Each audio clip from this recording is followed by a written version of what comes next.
جی السلام علیکم ورحمۃ اللہ وبرکاتہ۔ یہ جی شعبان المعظم میں رسول اللہ صلی اللہ علیہ وآلہ وسلم فرماتے ہیں کہ ماہ شعبان المعظم میں جو کوئی 3000 مرتبہ درود پاک پڑھ کے مجھے بخشے گا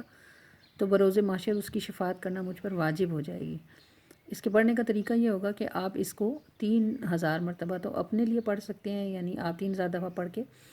اپنے لیے رکھ لیں کہ اللہ تعالیٰ آپ اس کا ثواب میری طرف سے حضور کو پہنچا دیں اور آپ صلی اللہ علیہ وسلم کی بارگاہ میں یہ میری طرف سے امانت فرما دیں۔ تو انشاءاللہ تعالیٰ یقین ہے کہ اللہ تعالیٰ یہ شفاعت آپ کو بھی نصیب فرمائیں گے، اور اگر کسی کے والدین اللہ تعالیٰ ان کو زندگی عطا فرمائے، اگر کسی کے وفات پا چکے ہیں تو یہ 3000 مرتبہ درود شریف پڑھ کر اپنے والدین کی طرف سے بھی حضور کی بارگاہ میں بھیجا جا سکتا ہے۔ بلکہ بہت بہترین بات یہ ہے کہ آپ 3000 مرتبہ درود پاک پڑھیے اور کل امت مسلمہ کی طرف سے اسے حق کریم کی بارگاہ میں ہدیہ کر دیجیے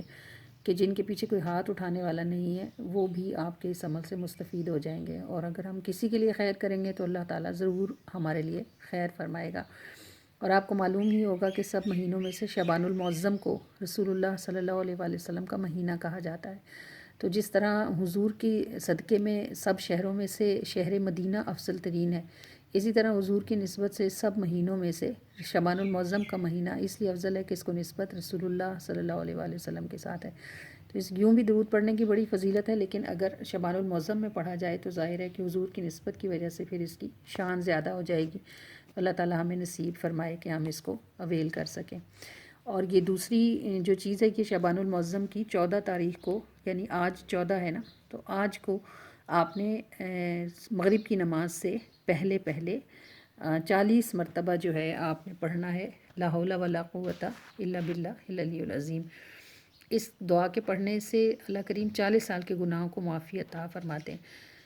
اچھا، اب ہمارے یہاں یہ بڑا مسئلہ ہے کہ ایسی باتوں کو لوگ بہت چیلنج کر دیتے ہیں اور وہ فوراً سے کہہ دیتے ہیں کہ یہ کیا بات ہوئی کہ آپ ایک کلمہ پڑھیں تو 40 سال آپ نے جو بھی کچھ کیا ہے وہ معاف ہو جائے گا۔ تو بات یہ کہ یہ کام ہم کوئی اپنی ذمہ داری اپنے بیہاف پہ تھوڑی کر رہے ہیں، یہ ان کے بیہاف پہ کر رہے ہیں جو اللہ تعالیٰ کے یہاں بخشے ہوئے ہیں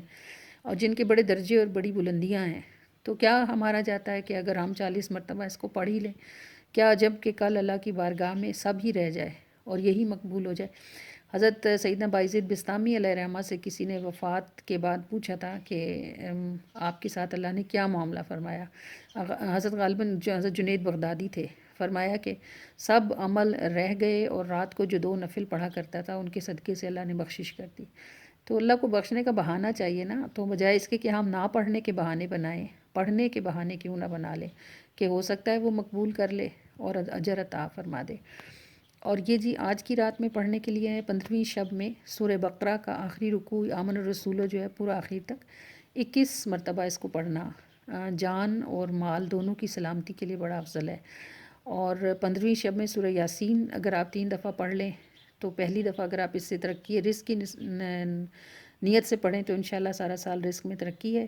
کیونکہ آج کی رات تقسیم رزق کی رات ہے۔ اور دوسری مرتبہ سورہ یاسین کو دراز عمر کے لیے پڑھیں تو یہ بھی آج کی رات میں مرنے والوں کی اور زندہ رہنے والوں کی زندگیاں لکھی جاتی ہیں، فیصلے کیے جاتے ہیں، تو قبول ہو جائے تو اللہ تعالیٰ دراز عمر بالخیر عطا فرمائے انشاءاللہ۔ اور تیسری مرتبہ پڑھیں تو چونکہ تقدیروں کے فیصلے ہوتے ہیں آج کی رات میں، سارا سال کا شیڈیول بنایا جاتا ہے، آپ پڑھیں اور دعا کریں کہ اللہ تعالیٰ ناگہانی آفتوں سے محفوظ رکھے، تو مقبول ہے تو انشاءاللہ ضرور ہو جائے گا۔ اور اسی طرح شعبان المعظم کی 15ویں شب میں سورہ دخان 7 مرتبہ پڑھنی بہت زیادہ افضل ہے کہ اس کے پڑھنے سے اللہ تعالیٰ 70 حاجتیں دنیا کی اور 70 آخرت کی قبول فرماتا ہے۔ تو اللہ کریم ہمیں آج کی اس برکت والی رات میں یہ سب عمل خیر بجا لانے کی توفیق اور سعادت عطا فرمائیں۔ اور یہ دھیان رکھیے گا کہ اسلامک سسٹم میں